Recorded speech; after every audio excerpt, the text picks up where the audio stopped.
अस्सलाम वालेकुम फ्रेंड्स। मैं हूं मोहसिन रफ़ा और आप लोग देख रहे हैं 24/7 टीचर्स ऑनलाइन। दोस्तों, कुछ क्लासेस पहले हमने फाइनेंशियल अकाउंटिंग की क्लास शुरू की थी और आज उस सीरीज़ का हमारा 5वां लेक्चर है। दोस्तों, आज के इस लेक्चर में हम लोग बेसिकली बात करेंगे अकाउंटिंग इक्वेशन के ऊपर कि अकाउंटिंग इक्वेशन क्या होती है। दोस्तों, आज की क्लास शुरू करने से पहले हम देख लेते हैं कि हमने पिछली क्लास के अंदर क्या किया था। दोस्तों, पिछली क्लास के अंदर हम लोगों ने फाइनेंशियल अकाउंटिंग के बहुत इम्पॉर्टेंट कॉन्सेप्ट डेबिट और क्रेडिट के ऊपर बात की थी और मैंने आप लोगों को बताया था कि डेबिट और क्रेडिट क्या होता है। और उसके साथ ही हम लोगों ने देखा था कि सिंगल एंट्री बुक कीपिंग क्या होता है और डबल एंट्री बुक कीपिंग क्या होता है। और लास्ट के अंदर हम लोगों ने डुअल एस्पेक्ट ऑफ ट्रांजैक्शन देखा था, मीन्स टू से कि every debit is equal to every credit. हर जो हमारा डेबिट है वो हर क्रेडिट के बराबर होता है और इसी कॉन्सेप्ट को हम डुअल एस्पेक्ट ऑफ ट्रांजैक्शन कहते हैं। दोस्तों, ये तो थी हमारी पिछली क्लास। तो हम देख लेते हैं कि आज की क्लास के अंदर हम कौन सी चीज़ें कवर अप करने वाले हैं। दोस्तों, आज की क्लास में हम लोग बात करेंगे एसेट्स के ऊपर कि एसेट्स क्या होते हैं। उसके साथ ही हम बात करेंगे लाइबिलिटीज़ के ऊपर कि लाइबिलिटीज़ क्या होती हैं। फिर हम लोग देखेंगे कि ऑनर इक्विटी क्या होती है और लास्ट में हम लोग देखेंगे कि अकाउंटिंग इक्वेशन क्या है और इसका क्या मतलब है और इससे रिलेटेड कुछ चीज़ें और देखेंगे। तो चलिए हम लोग अपनी आज की क्लास का बाकायदा आगाज़ करते हैं और देखते हैं कि हमारा जो सबसे पहला टॉपिक है वो है एसेट। एसेट क्या है दोस्तों? एसेट से मुराद properties and possession of business है कि एसेट जो है वो किसी भी बिजनेस की मलकियत या जो उसके कब्जा के अंदर चीज़ें होती हैं उसको हम जो है एसेट्स कहते हैं।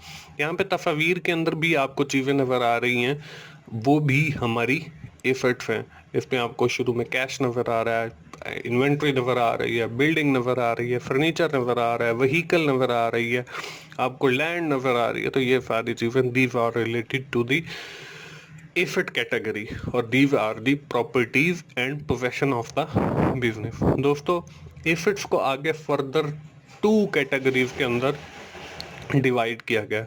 The first category is tangible assets और second category is in intangible assets. Tangible assets कौन से होते हैं? टेंजिबल एसेट्स हमारे वो एसेट्स होते हैं जो जगह घेरते हैं, जो हमें फिजिकली नज़र आते हैं। इनटेंजिबल एसेट्स ऐसे होते हैं जो हमारी जगह नहीं घेरते और इनटेंजिबल एसेट्स ऐसे एसेट्स होते हैं जिनको एक जगह से दूसरी जगह इजीली ट्रांसफ़र किया जा सके और वो जल्दी से कैश के अंदर भी कन्वर्ट हो जाते हैं। तो टेंजिबल एसेट्स के अंदर देखें, हमारा फर्नीचर आता है, ठीक है जी। उसके बाद व्हीकल आता है। इनटेंजिबल एसेट्स के अंदर हमारे पास यहाँ पे कैश और इन्वेंट्री है और उसके साथ ही इनटेंजिबल एसेट्स में हमारे कॉपीराइट्स आते हैं, उसके साथ हमारे जो है पेटेंट आते हैं और ये सारी चीज़ें जो हैं हमारी इनटेंजिबल एसेट्स के अंदर आती हैं। दोस्तों, आज की हमारी इस क्लास का जो सेकंड कॉन्सेप्ट है वो है लाइबिलिटी। अब लाइबिलिटीज क्या है? Liabilities are the debts and obligation of the business. Liability से मुराद कर्ज है या ऑब्लिगेशन है जिसकी बिजनेस ने अदायगी करनी होती है। दोस्तों, लाइबिलिटीज की भी आगे 2 कैटेगरीज हैं। एक हमारी शॉर्ट टर्म लाइबिलिटीज होती हैं, एक हमारी लॉन्ग टर्म लाइबिलिटीज होती हैं। जो शॉर्ट टर्म लाइबिलिटीज होती हैं जो हमने 1 साल के अंदर जिनकी अदायगी करनी होती है। जो लॉन्ग टर्म हमारी लाइबिलिटीज होती हैं वो हमारी 1 साल से ज़्यादा की होती हैं। अब शॉर्ट टर्म लाइबिलिटीज से मुराद हमारे बिल हो सकते हैं, कोई एम्प्लॉयज़ की सैलरीज हो सकती हैं, ये सारी चीज़ें आती हैं। और जो हमारी लॉन्ग टर्म लाइबिलिटीज हैं उसके अंदर हमारा लोन आ जाता है और ये जो आपको सामने तस्वीर नज़र आ रही हैं ये भी हमें लाइबिलिटीज़ को रिप्रेजेंट कर रही हैं। हमने मतलब अदायगी करनी है, इसमें लोन है, इसमें कैश है और बाकी सारी चीज़ें हैं। दोस्तों, आज की हमारी क्लास का जो तीसरा कॉन्सेप्ट है वो है ऑनर इक्विटी।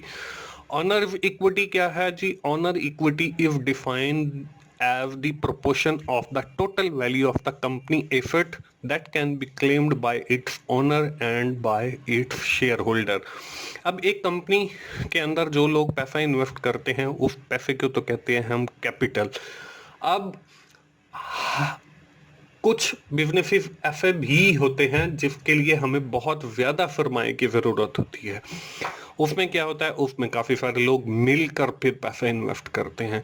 अब the proportion of a one person that is invested into the business is called honour equity. अब एक बंदे का जो पोर्शन होगा जो उसने कारोबार के अंदर लगाया है या वो जो पोर्शन क्लेम करता है उसको हम ऑनर इक्विटी कहते हैं, और the person who invest in the business is called share holder. वो उस कंपनी का शेयर होल्डर होता है। ये है दोस्तों ऑनर इक्विटी। दोस्तों आज की इस क्लास के अंदर हम लोगों ने 3 चीजें सीखी हैं। एक एसेट्स के कंपनी की जो आपकी प्रॉपर्टीज हैं वो जो है आपका एसेट होता है। उसके साथ ही हमने लाइबिलिटीज के कंपनी के जो डेट हैं या जो ऑब्लिगेशंस हैं जो कंपनी ने अदा करने हैं, these are called liabilities of that company. और लास्ट में हमने देखा है ऑनर इक्विटी के हवाले से। ऑनर इक्विटी क्या है जी? ऑनर इक्विटी से मुराद वो सरमाया है किसी भी एक इंडिविजुअल का जो वो कारोबार के अंदर इन्वेस्ट करता है। दोस्तों if we combine these 3 concept which we have learn today, it makes an accounting equation. ये एक अकाउंटिंग इक्वेशन बनाते हैं which is known as accounting equation. इसको हम अकाउंटिंग इक्वेशन कहते हैं। अकाउंटिंग इक्वेशन बेसिकली है क्या? वो ये है कि asset is equal to liabilities plus owner equity. ये हमारी अकाउंटिंग इक्वेशन है। तो दोस्तों ये थी हमारी आज की क्लास। हम क्विकली समराइज कर लेते हैं कि हमने आज की क्लास के अंदर क्या सीखा है। हमने देखा है कि एसेट्स क्या होते हैं, उसके साथ ही हम लोगों ने लाइबिलिटीज की बात की है जो हमने अदायगियां करनी होती हैं। उसके साथ ही हम लोगों ने बात की है जी ऑनर इक्विटी की, जो एक किसी बंदे का खास पर्टिकुलर शेयर होता है उसको ऑनर इक्विटी कहते हैं। और लास्ट में हम लोगों ने अकाउंटिंग इक्वेशन की बात की है।